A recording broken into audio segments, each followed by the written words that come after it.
Morning guys, it's Gareth here. I think today is the day that we're going to do a Bushbaby review. I haven't been able to find any Bushbaby reviews online or on the internet. I know Thomas Marrow's done a couple on the Safaris and he's just done one on the Explorer. So anyway, let's go and I'll talk you through all these things and yeah, hop on. Hopefully this is informative for you. If you have any questions, just feel free to hit them down below. I hope you guys enjoy.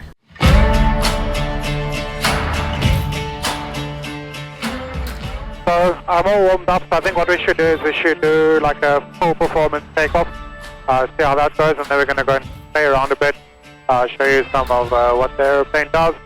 I'm at temp already, so this Bushbaby has a Rotax 912 ISN, which is the fuel injected version, full of big wheels, all that kind of thing. We'll get into those specs a bit later. Okay, so we'll do max performance takeoff. We'll count in seconds and we'll see how far that goes. What I'll also do is I'll just line it up with some of the lines on the runway, and then we can use Google Maps to actually estimate the distance. I'm going to line up to these stripes here at full power. There's full power, speed of the brake, 1,000, 2,000, 3,000, 4,000, 5,000, and we're up. And let's have a look at the climb here. Okay, so that's about 1,000 foot per minute climb. Sustain. Okay, so I mean I got 70 liters of fuel, which is like more than half tank. So, not bad. Single, which is 21 degrees. Density altitude for those is 2,300 foot density altitude. Okay, so let's get into the cruise so we can get sort of a cruise spec. So I've been flying this aircraft for about 3 years now. Sitting at 5,100 RPM. I'm cruising like 87, 88 miles an hour. My tires is 90.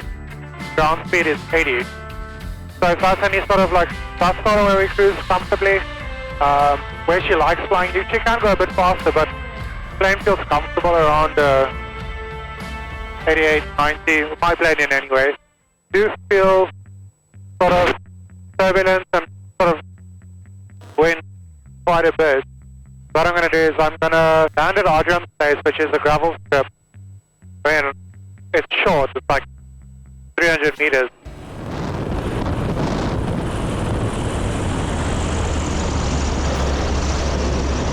There you go. I've used half of the runway. Okay, right, so we're at Adrian's Place. I hope the plane doesn't move because it is pretty windy out here. Stellenbosch, there's like no wind, which is sort of why the Bushbaby is cool, because it moves by itself, as you can see. Just have to catch it here. Okay, it's quite windy out here, but maybe we'll hook another spot. So price, it's a really good value for money aircraft. I mean, I've been flying with this Super Cub, and to be honest, I went into the same places he went into.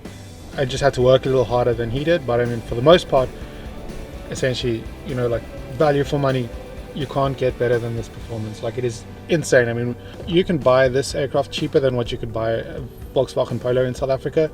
Anywhere between like 150,000, then you might need to work on it a bit, all the way through to like 800,000, which you're buying like a top spec, something similar to this aircraft, which will have a 912 in it. It'll have all the lights, like everything that opens and closes, all the bells and whistles in it, which at the end of the day, for like a high performance aircraft, you know, it's not that bad. I mean, you're literally buying an F-16 for 800,000 rand, only you're not going as fast as an F-16. Okay, we might need to hit another spot, but ground handling on the aircraft, you need to be awake. Like with any tail dragger, you cannot sleep. She will take you for a ride if you sort of not paying attention. But I must say, like, I feel comfortable with her on the ground. When you get used to it, like, well, you can like take this plane anywhere. 100 meter strips, 400 meter strips, density, altitude, all that kind of thing. She just handles everything you throw to her. So I think, you know, I've never really been in a position where I feel, geez, I need another aircraft to be able to get me there. Unless you're doing like a long trip, which is 7 hours, but you only do those once a year. And then as part of the trip, you just sort of make the trip about flying there, the mission, all that kind of thing. So I mean, she is pretty small on the inside, definitely not big. Luggage, so you can see I've got like my camera bag, a drone, my flight bag, first aid kit, and like it's pretty full. What I have done on the aircraft is I've made my floorboard sort of removable, so I've got a couple of tools under there in a back. Space, yeah, there's not really much space. But when you're alone, this thing flies like insane. So anyway, I think we need to hit the next spot. Okay, so this might be a good takeoff. It's about 200 meters and then there's a fence. We've also got a bit of a headwind that hit it. Okay, so I'm going to increase the power speed on the brake. Okay, 1,000, 2,000, 3,000, 4,000, and we're flying. The other nice thing about this airplane is if you have an engine failure, we can put it down anyway here. You know, like we got the bigger tires. I think that's what makes having the bigger tires really nice, is that, you know, you could put it here, you'll be fine. Like agility, like let's see how we can literally turn on a dime. Not lose any height there, keep the nose there. Yeah, there is a bit of wind, but essentially keep it there. We're literally turning on a dime. We got all we need in this summer dream.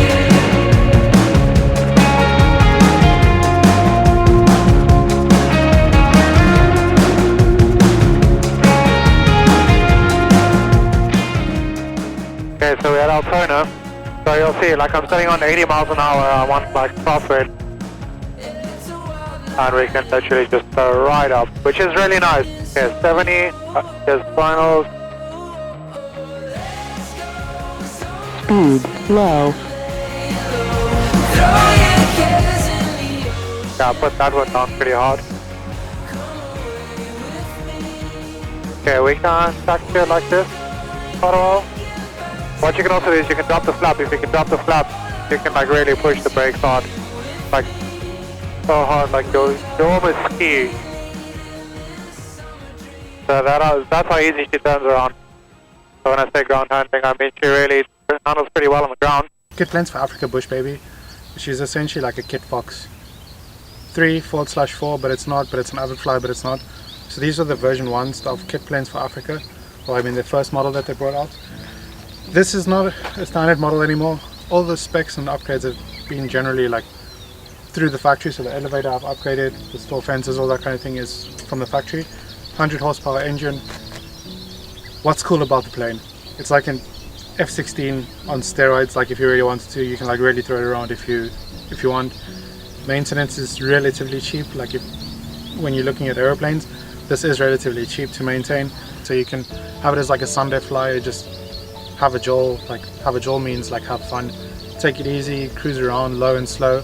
Or you can actually like go and pin it and like get into small strips, 100-meter long strips, in and out of those. You can land sort of rough. Like we could probably land there. I don't want to ruin the farmers' crops. Big tires is cool. It's got a bungee suspension. Yeah, it's okay, it works. So that's why I'm running the Aero Classic tires. Inner propeller 912 IS. I'm sort of here and there on the 912 IS and the Bushbaby. The reason being that the torque curve is different to the ULS. Got about 200 hours on the IS in this aircraft. I mean, value for money, you can't get better performance, to be honest with you. The performance versus value is just insane. It's a safe aircraft, put it that way, because if anything happens, you're slow, relatively slow. Just, you need to be aware, you need to respect the aircraft. I don't know, she's never bitten me, to be honest, but always, when it comes to any aircraft, just always be wary. So that's sort of why I treat her with respect. But also she will let you know that, you know, things aren't feeling right. Like you can feel in your seat if things aren't feeling right.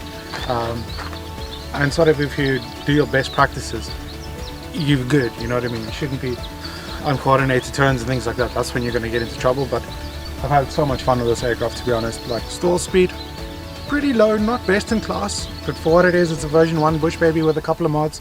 So, you know, it's not like the new Explorer and the Safari, where I think their stall speed might be a bit different. So, you know, when I can't get it to stall if I pull flaps up and trim opposite, which is a bit weird, but anyway, I can't get it to stall. Otherwise, clean, I get it around 45 mile an hour, which is still slow. I mean, performance wise, value for performance, like still, you know, this is sort of like where the X marks the spot. Fun factor is probably like 11 out of 10, to be honest. This aircraft is just so fun. It's really, really, really fun. Would I buy a different aircraft? You always need to have one of these. Like, if I had to buy a different aircraft, I'd probably have an addition. I probably wouldn't get rid of sort of like this sort of aircraft. Like, you know, maybe it's a Bushbaby or an Explorer that's been pimped. I think like it's just so much fun. Like, people ask me, do you want to do a commercial license? I'm just having too much fun with this. It's been 3 years worth of fun. Adventure, like, you cannot believe. I mean, like, we're standing in the middle of nowhere now, half an hour from home, where you probably couldn't land with a Cessna, you know. So, you know, it's sort of those things. Camping, yes, it's tight, but I've gone camping to the Pans, I've gone camping with my wife on a Friday evening, you know. So like, your world just gets so much bigger with this aircraft, because you can go anywhere, provided, you know, you're within the limits of weather, etc. So, you know, you do need to check the weather and that kind of thing, obviously. But I mean, pack a tent in, pack some beers, pack some meat. Like, you know, we've been pretty full. I've been so full at some point I've like had to put clothes under my seat. VGs, to be honest, I didn't find much of a difference with VGs when I put the VGs on. The difference I did find was that it felt a bit more locked in on final approach in terms of stall speeds and things like that. I didn't really find too much of a difference. Stall fences, same thing. It just feels a lot more locked in. What I also found is when I put the stall fences on, so I've got the wing stall fences, aileron stall fences, and the elevator stall fences. What happened with that is the turns felt a lot more coordinated, so the ball wouldn't just like shoot off to the side, which we'll get to the cons on the Bushbaby, but that is one of the cons of the Bushbaby when I was flying, and mine specifically. So let's get into the cons. Space is a con, speed is a con. You need new friends if speed is a problem, or you shouldn't be doing this type of flying. So it's one of those trade-offs. It's a 4x4 or it's a Ferrari. Like, you know, you need to weigh up what you want to do. This is sort of my adventure. It's camping, low flying, you know, maybe it's an hour after work, just quick burn. When I say burn, like, you can go and have fun, you can relax on a Friday. It's like a sort of switch off between work and weekend, and you can go and get into the plane, you go, like, I don't want to say throw it around, but you can, you know, you can go and do you can go follow some valleys, just sort of relax like that. There's some relaxing flying as well, because I mean, you're not going anywhere fast. All the spare parts are supported by the factory. The factory service I've received is pretty good. You know, you can send them a message on a Monday, you can have the parts sort of by the Friday, within reason. But you know, for the most part, if you need bungees and like engine mount rubbers and bolts and all that kind of thing, you can have you can order on the Monday, have it on the Friday, put it in the weekend, be flying by the weekend, which is super nice. I think that's really special, and it makes owning an aircraft like this a little easier, you know. So when I look at must-have upgrades, things that made a difference was my engine made a difference, propeller makes a difference, the tail wheel suspension makes a difference, the upgraded elevator definitely makes a difference, because you don't sort of run out of elevator when you come and land, so you can sort of fly it in a bit slower, feels a bit more locked in. You know, so the factory does have a couple of, you know, refurbished models and things like that, so you don't have to buy a brand new aircraft, and you can upgrade it, which is essentially what I did with mine. I mean, it had a nose wheel and had little tires on and all kinds of stuff, so that was pretty cool that was done. There's price climbed. We can go and do a couple of stalls now. We can do some short takeoffs and landings. I think the cool thing is the people that you end up meeting through this sort of flying are just really cool people, and they're like-minded. So, you know, we always push each other, but also understand that you shouldn't be pushing your friends too much. So that's sort of where we're at with that. Yeah, and this is why you need big wheels. You actually have the chair. Those are custom. It's because it's an experimental build. The owner who I bought the aircraft from, who built it, the previous owner, had the leather seats in because he was into like car upholstery or something like that. I don't really like them, but they're comfortable, so they'll have to do. I think another pro is you can work on this airplane with minimal tools. You don't need any fancy tools. To be honest, there's so much documentation on looking after this aircraft, like the maintenance manual that comes from the factory. The owner of the company is into bush flying and sort of the type of flying we do, adventures, all that kind of thing. So he sort of understands the mission, which helps a lot. Anyway, I think we should get going, and maybe we can go and do a couple of different spots and then head back. Maybe I need to grab, yeah, I should probably get back. That is sort of informative, so let's go. Yeah. Full power set.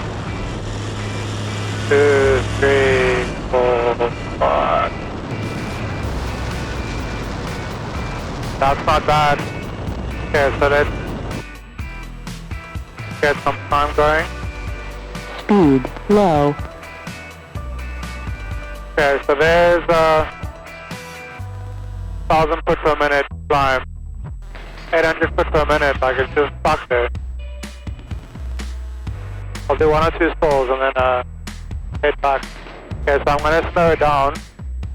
We're gonna do just a full flap power off.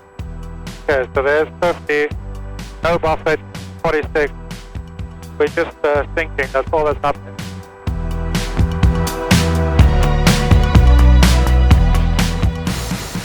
Speed low. That's literally all that's happening. And I'm full back, power's off. Add some power back. Get the plane going again. Okay, so now we can do a power on stall. Speed low. Okay, so I'm at like 41 now. 37. Speed low. Okay. So there's proof that she can fly really slowly. Let's head home.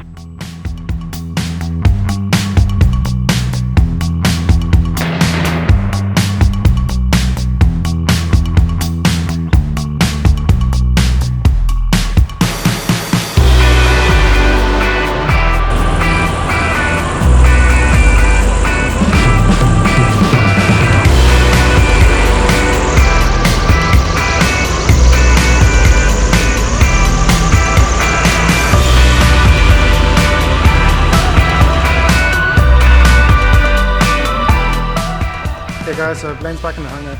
Thanks for watching. Hope you guys enjoyed it. Hope it was informative for you guys. If you have any questions, hit them down below.